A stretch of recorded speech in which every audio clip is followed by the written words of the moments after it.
ezali ba insecte moko oyo balandaka esika reine na bango avandi esika yango soki aumeli ekoki kobota mafuta oyo babengaka miel très nutritif na santé ya moto to mpe poison soko omeli yango okobika mais reine na bango avandaka soit na nzete soit na poto mpe bisika mosusu likambo ya kokamo awa tozali na ville ya Mbanza-Ngungu quartier Loma ndeko bozali komona na bilili oyo balati ye na nzoto ezomona na lokola gilet na mokongo na ye ezali nde banzoyi tomituni ye alobi akoki kotika bango bongo te na mokili mpo bazali kotroubler ordre public esengeli vie importance na bango atika bango na zamba esika wapi bakoki kovanda na kimia oyo ezali kokamwa ezali kindoki to pouvoir ba mateva abimisa na poisa bon eza ndenge na ngati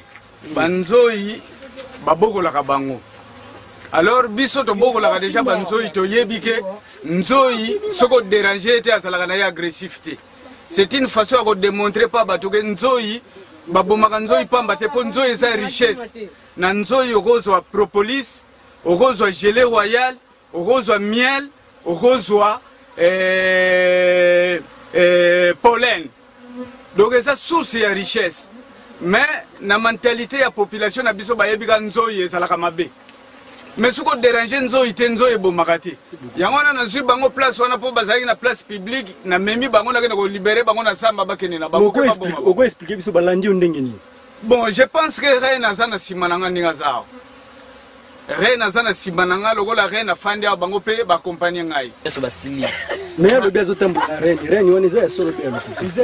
reine wana eza ya solo na ndenge biso tomoneli kaka eza démonstration oyo asali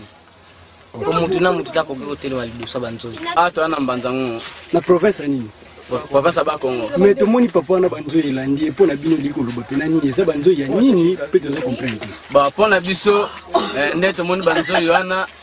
ndenge alobi mpo na biso tomoni o ndenge mpe tomoni onga suspect po nzoyi ekokanga mutu ndenge wana te na nzoto bino botrouvama solution nini eza kisi ebe eza nini mpo na biso sikoyo tomoni onge wana eza kisi eza pamba te ya nkuku ebimi na mpwasi